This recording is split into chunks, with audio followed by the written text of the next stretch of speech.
Президент Сооронбай Жээнбеков Түркия Республикасына 2 күндүк расмий сапарын алкагында кечээ 10 апрелде Анкара шаарында Чыңгыз Айтматов атындагы көчөдөгү улуу кыргыз жазуучусу Чыңгыз Айтматовдун бюстуна барды. Бул тууралуу президенттин аппаратынын маалыматтык саясат бөлүмү билдирди. Мамлекет башчысы Чыңгыз Айтматовдун бюстуна гүл коюп, улуу жазуучуну эскерди. Президент Сооронбай Жээнбеков иш-чарага катышкан Анкара шаарынын мэри Мустафа Тунага бюст орнотуу идеясын колдогондугу жана улуу жазуучуга болгон сый урматы үчүн ыраазычылык билдирди. 9 апрелде Түркия президенти Режеп Тайип Эрдоган менен сүйлөшүүлөрдү жыйынтыктап жатып, президент Сооронбай Жээнбеков түрк маданиятынын эл аралык уюму Түрксой 2018 жылды улуу кыргыз жазуучусу Чыңгыз Айтматовдун жылы деп жарыялаганын белгилеген. Менин Туркияга расмий сапарым Айтматовдун жылына туш келди. Бул тарыхый окуя деп баса белгилеген мамлекет башчысы. Чыңгыз Айтматов атындагы көчөдө бюст орнотуу идеясы Кыргызстандын Туркиядагы элчилигине таандык жана жазуучунун 2014 жылы белгиленген 85 жылдык мааракесине арналган. Бул идеяны Анкара шаарынын мэриясы колдоп, бюсту даярдоого каражат бөлгөн. Бюстун автору кыргыз бедисчиси Чыңгыз Шакеев.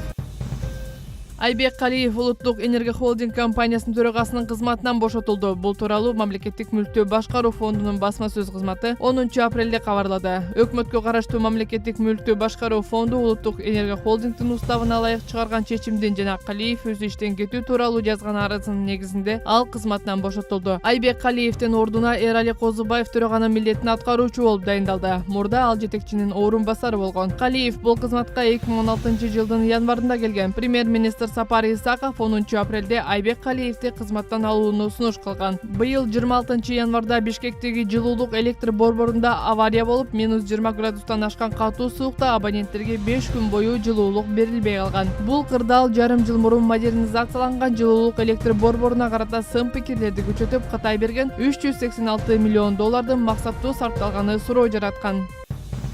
Москванын баалуу кагаздар базарында орус рублинин куну кескин түштү. Шейшембиде евро менен доллардын курсу 2 рублга кымбаттады. Соңку 2 жылда евронун курсу 77 рублдан, доллар болсо 62 рублдан өттү. Бир күндө эле акциялар 2 триллион 700 миллиард рублга же 7% түшкөн. Bloomberg агенттиги орус ишкерлери бир күндө 16 миллиард долларга чукул байлыгын жоготконун жазды. Рублдун куну дүйшөмбүдөн тарта түшө баштаган. АКШнын Орусия боюнча жаңы экономикалык санкциялары жарыялангандан кийинки алгачкы соодада рубль нарксызданып, орусиялык компаниялардын акциялары кыйла арзандап кетти. 6 апрелде Вашингтон орусиялык 24 адамга, анын ичинде кеминде 5 миллиардерге, 14 жеке менчик жана мамлекеттик компанияга санкция салган болчу. Вашингтон мындай чектөөлөрдү Москва 2016 жылкы АКШдагы президенттик шайлоого кийлигишкен деген негизде киргизди.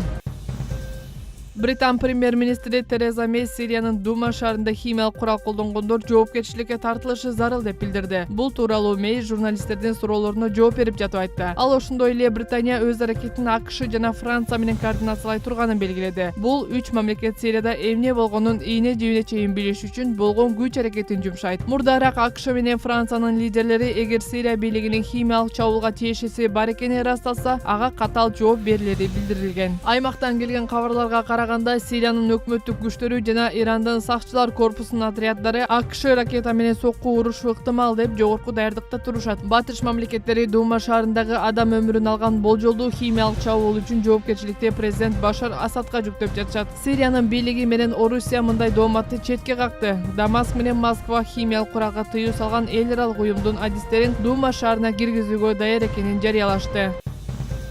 Facebook корпорациясынын негиздөөчүсү жана башкы директору Марк Цукерберг шейшемби-шаршемби күндөрү АКШнын Сенаты менен эл өкүлдөр палатасында социалдык желени миллиондогон колдонуучулардын жеке маалыматтары чыгып кетиши тууралуу көрсөтмө берет. Мурдараак анын кагаз жүзүндөгү көрсөтмөсү Конгресстин энергетика жана соода комитетине жөнөтүлгөн. Өз көрсөтмөсүндө ал бул боюнча күнөөсүн моюнга алган. Британиядагы Cambridge Analytica компаниясы ар кайсы өлкөлөрдө саясий өнүктүүгө колдонуу максатында Facebook'тун колдонуучулардын жеке маалыматын топтогону ачыкка чыккан. Соңку маалыматка караганда, бул компания 67 миллион колдонуучунун маалыматын алган. Facebook'тун негиздөөчүсү Марк Цукерберг анын компаниясы кардарлардын жеке маалыматын коргоодо кетирген каталар үчүн кечирим сурады. Буга чейин Facebook компаниясы Орусиядагы троллдор фабрикасына байланышы бар экени маалымдалган 250дөн ашык баракчаны жапты. Ал баракчалар көбүнчө орус тилинде маалыматтарды таратканы, алардын Кыргызстанда кеминде 35 000 окурманы бар экени белгилүү болду.